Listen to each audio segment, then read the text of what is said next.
Halo semuanya, selamat datang kembali di channel ini. Saya Hendrianto. Nah, hari ini kita akan lanjutin pembahasan kita di UiPath ini. Nah, pada pertemuan kita ini, kita akan coba nih menginstalasi UiPath di komputer Anda masing-masing. Nah, step pertama kita akan masuk ke UiPath dulu. Oke, step pertama yang teman-teman perlu lakuin adalah harus buka cek spesifikasi dulu melalui eh, hardware specification UiPath. Nah, nanti akan muncul nih di docuipath.com.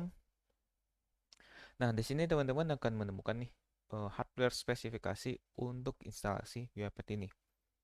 Nah, ada minimum requirement yang harus ditemuin seperti CPU itu core berapa, 32 bit minimum, tapi direkomend dari itu adalah 64 GB. Nah, dengan RAM minimal 4 GB dan memori berapa GB dan lain-lain sebagainya. Nah, jadi di situ minimal komputer atau laptop teman-teman ini memenuhi si spesifikasi yang ada di sini. Nah, nanti link ini akan saya taruh di deskripsi. Nah, selanjutnya gimana nih teman-teman bisa instalasi UiPath Studio? Pertama masuk langsung ke uipathstudio.com. Nah, ketika ada masuk ke sini uipath.com, masuk ke try UiPath free ini. Nah, nanti akan diarahin ke trial 60 hari dengan UiPath ini. Kita continue with Google coba. Nah, nanti pilih email teman masing-masing. Nah, selanjutnya akan dibuatin account dari si UiPath-nya. Nah, kemudian coba kita pilih nama kita. Atau misalnya terus kita Indonesia. Oke. Oke, send me. Udah, kita next. Kemudian cloud variation robot Henry misalnya. Oke, create organization. Nah, jadi create organization itu bertujuan untuk menyamakan nih. Nah, misalnya teman-teman ada di sebuah company, nanti bisa dijadiin sebuah organisasi atau community bareng gitu nantinya. Joinannya. Saya nanti satu account itu bisa memiliki lebih dari satu organization. Nanti bisa saja kita di-invite masuk ke organisasi-organisasi tertentu. Nah, setelah kita masuk ke orchestrator, nah disitulah akun kita sudah selesai nih dibuat. Gampang banget ya. Jadi kita tinggal menggunakan Google account kita. Lalu kalau misalnya teman-teman menggunakan email yang lain-lainnya, itu tinggal dilengkapin saja informasi-informasi yang dibutuhin. Nah, setelah masuk di sini automation cloud-nya, cloud.uipath.com di sini.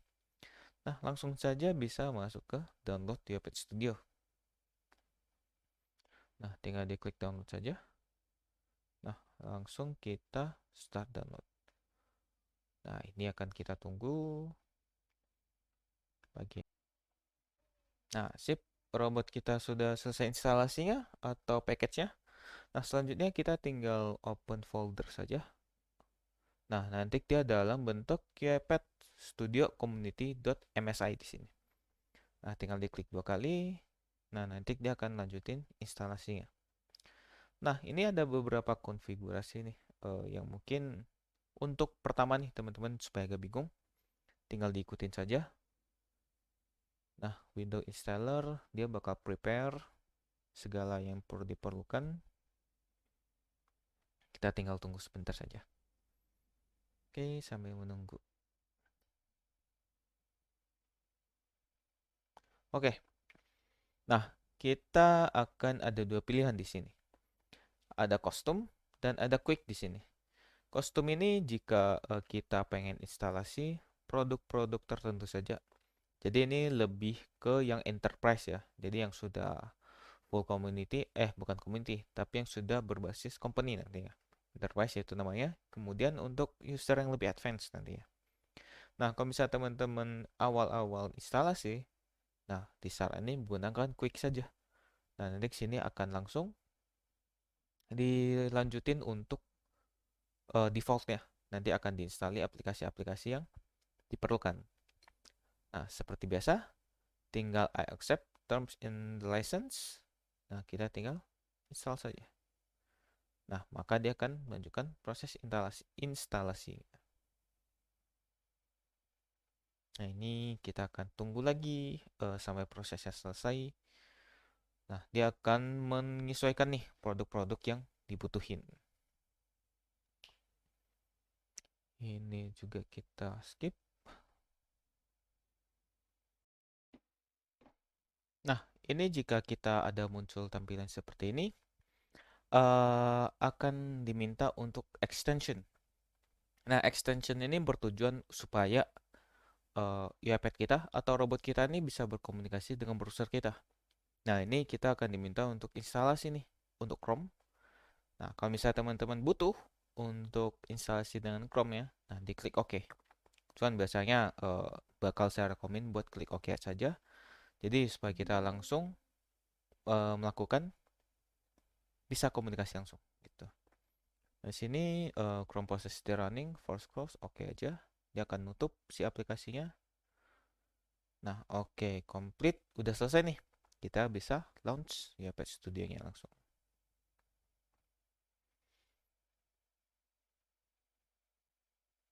Nah, udah. Nah, ini merupakan tampilan dari utama dari UiPath Studio-nya. Kalau misalnya teman-teman baru nih, nanti harusnya di bagian sini itu adalah kosong nantinya. Kalau misalnya ada project-nya, nanti akan muncul di sini. Nah, ini tampilan startnya, teman-teman bisa buka proses baru, robot baru, ataupun bisa membuat library, membuat test automation, membuat template untuk project kita. Nah, selain itu, dari UiPath pun menyediakan beberapa template ya, seperti area framework, ada background process, mobile testing, orchestrator, dan lain-lainnya. Dan masih baik banget template-template yang bisa kita explore di UiPath-nya. Ini kebanyakan bisa dari UiPath-nya langsung, ataupun yang diberikan oleh community. Nah, biasa dari community itu ada menyediakan beberapa template yang bisa kita gunakan secara gratis. Nah, ini bagian startnya. Kalau kita ke tools, nah kita di sini ada beberapa aplikasi ya, seperti UI Explorer. Ini nanti bakal membantu untuk berinteraksi dengan UI element. Nah, UI element ini seperti kita ngeklik di browser ataupun di aplikasi tertentu. Nah, ketika kita bermain di aplikasi tersebut, nah kita banyak berinteraksi dengan UI Explorer ini. Nanti kita akan bahas di video yang akan datang. Kemudian ada Mass Update Tool, ini untuk update dependensi kita.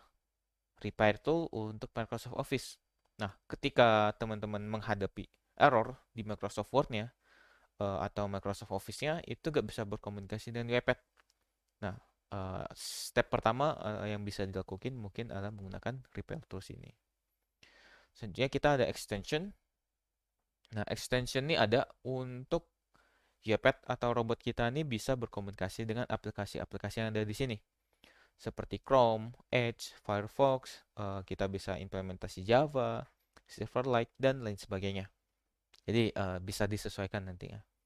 Bahkan dengan SAP kita pun bisa melakukan konfigurasinya juga. Nah, ada konfigurasi khusus di SAP ya. Nah, kemudian ada plugin. Nah, plugin ini untuk source control. Jadi seperti kita ke GitHub untuk bekerja dalam tim. Apakah kita pakai GitHub, ada SVN ataupun TFS gitu. Jadi masing-masing tergantung teman-teman pakai apa. Nah, itu dinyalain aja. Ini yang tadi template yang disediakan. Ini Teams. Kita bisa cron repository, yang ke GitHub, TFS, dan SVN ya. Jadi tim ini bermanfaat ketika kita bekerja dalam project yang besar. Apalagi kita terlibat dengan beberapa developer lainnya. Kemudian ada setting, ini untuk general, kita bisa ganti themes kita, desain kita. Nah, ini bisa banyak yang bisa kita otak-atik. Location, resource, ini untuk resource kita, package kita dari mana, license dan profile di sini. Nah, menariknya di license dan profile, kita bisa change profile. Nah, di sini ada Studio dan Studio X di sini. Nah, masing-masing nih kalau Studio yang sering kita pakai ya. Kalau Studio X ini dia lebih ke versi simpelnya dari Studio. Biasa untuk citizen developer ataupun disebut sebagai developer yang masih baru-baru belajar lah, ataupun developer yang tidak terlalu fokus untuk menjadi seorang RP developer. Mereka hanya butuh robot yang simple yang bisa membantu pekerjaan mereka. Nah, biasa mereka menggunakan UiPath Studio X gitu. Nah, siapa teman-teman termasuk di mana nih? Developer langsung kah ataupun hanya developer yang ingin uh, belajar aja gitu, bukan pengen fokus banget di UiPath ini. Nah, sebenarnya dulu nih ada satu lagi namanya itu Studio Pro namanya. Cuman karena terlalu banyak, akhirnya UiPath memutuskan untuk gabungin jadi satu aja di UiPath Studio ini. Nah, tapi untuk activity-nya itu semua masuk ke UiPath ini. Nah, ada beberapa note UiPath ini. Jadi UiPath ini selalu ada update dan ada versinya setahun, kalau nggak salah itu ada 2 kali. Ada di bulan 10 dan ada di bulan 4 biasanya. Nah, versi-versi dari sini tuh kalau misalnya community, teman-teman gunakan community, nanti dia akan otomatis update-nya. Jadi dia harus update mengikuti versi yang ada. Jadi dia akan tes dulu di versi community, apabila bagus, nah baru akan dirilis di UiPath yang bagusnya atau versi yang sudah enterprise-nya. Nah, sini juga banyak ya documentation, kita bisa melihat dokumentasi, update-nya itu ada update perubahan apa aja, dan lain-lainnya. Masih baik lagi lah, ada academy, release note, survei, dan lain-lain. Nah, gitu kira-kira teman-teman cara instalasi dan tour sekilas di UiPath Studio-nya. Nah, masih simpel ya. Kita cara konfigurasinya juga gampang karena semuanya sudah terintegrasi langsung dengan UiPath-nya. Nah, gimana teman-teman kalau misalnya ada yang berkendala atau ada yang pengen ditanyakan, mungkin boleh di komen saja. Langsung nanti akan saya respon. Nah, bagi teman-teman yang merasa bermanfaat, mungkin bisa komen, like, dan subscribe untuk video yang akan datang. Mungkin kalau misalnya ada video yang pengen di-request mengenai topik apa, boleh di komen juga supaya saya bisa bahas. Oke, sampai jumpa lagi di video selanjutnya.